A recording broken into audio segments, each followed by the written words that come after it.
Just after this moment, Marianne Bachmeier became the queen of all mothers. On March 6, 1981, in the picturesque German city of Lübeck, a half-empty courtroom became the site of a shocking and unforgettable event. Marianne Bachmeier looked at the man who was on trial, a face she had seen in nightmares for months. Then she took out the Beretta M1934 she had managed to smuggle into court and shot the man, Klaus Grabowski, in the back 8 times, dying by the 6th shot. Why did Marianne shoot him? What drove her to take justice into her own hands? And what were the consequences she had to face? This story starts with the disappearance of Anna. One day, this girl starts arguing with her mother about something insignificant. They get into a big argument, and the girl ends up getting mad. Like, really mad. She's mad all through the night, and the next day she's still mad. Anna is 7, and her mom is Marianne, a single mom. Because Marianne works late nights at the bar, Anna is expected to get up and get herself to school on time every day. But Anna is still mad about the fight they had the night before, so she decides, I'm not going to go to school today. I'm just going to skip and go to my friend's house. She leaves home and starts walking to her friend's house. But when she gets there, her friend isn't home. She had already left for school. So Anna's like, What do I do now? She just starts wandering the streets, trying to decide what to do on her day off. At some point during her walk, she is approached by this guy, Klaus. Klaus lives in the area and is basically the local creep. Now, it's unclear exactly how this happened, but it is presumed that Klaus approaches Anna and offers to let her play with his cats. He tells her the cats are back at his house, so Anna has to follow him there. But once she's in Klaus's house, the story starts to get really dark. Klaus doesn't let Anna leave. He keeps her there all day, and during this time he does horrible things to her, which I won't go into detail about. Ultimately, and sadly, he ends up unaliving her. Afterward, he puts Anna's body in a cardboard box and dumps the box on the bank of a nearby canal. Later that night, the police got a phone call. It's a woman claiming to be Klaus's fiancée.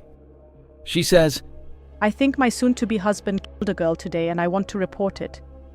Apparently, Klaus had confessed to his fiancée that he had killed Anna earlier that day. So the fiancée immediately calls the police and turns him in. Good for her. The next day, Klaus is arrested. But this nightmare was far from over for Marianne. Klaus Grabowski was no stranger to the law. In the years prior, he had been convicted of other offenses with other girls.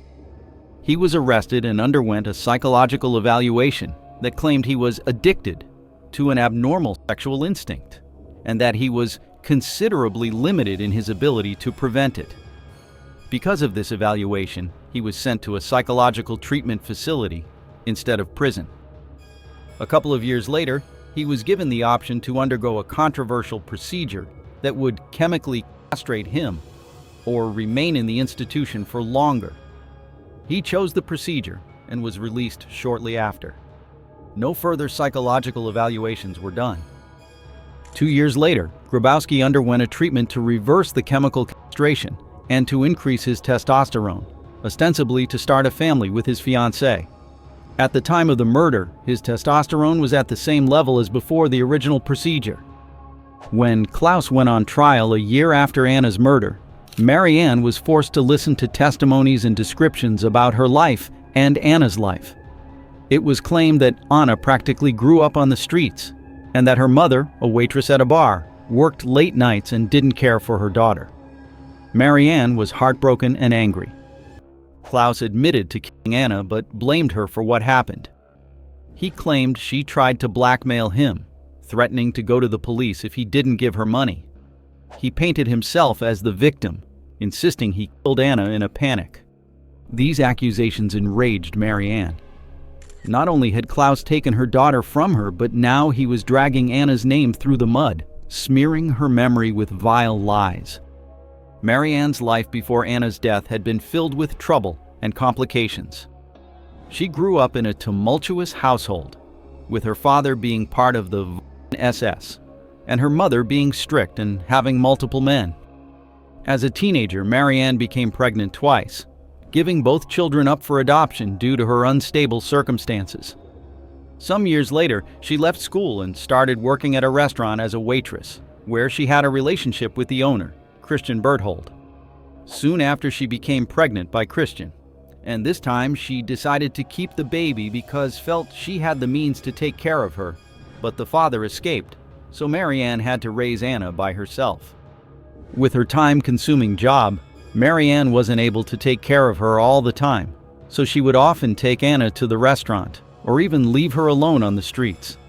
It's true that she wasn't the perfect mother, but Anna was her world and loved her fiercely. Losing Anna devastated her, and sitting through Klaus's trial pushed her to the edge. On the third day of the trial, as Klaus sat with his back to her in the courtroom, Marianne made her decision. She reached into her purse, pulled out the gun, and fired 8 times. Klaus died on the spot. Marianne dropped the gun and turned to the stunned courtroom, saying, He killed my daughter. I wanted to shoot him in the face, but I shot him in the back. I hope he's dead. Marianne was immediately arrested. Her case became famous in Germany and part of the world, being acclaimed by most of the public. Most people supported her revenge action, and the legal fees of her trial were paid by donations to her name. In the end, Marianne was sentenced to 6 years in prison for manslaughter and unlawful possession of a firearm, but ended up serving only 3. Good for her. In my opinion, it was totally worth it. After her release, she moved to Nigeria and got married, but it wasn't successful, so moved to Sicily to dedicate the rest of her life to hospice care. She was diagnosed with pancreatic cancer, so decided to return to Germany, where she died at the age of 46. Marianne was laid to rest next to Anna, finally reunited with her beloved daughter. Would you have done the same? Leave your opinion in the comments, like and subscribe.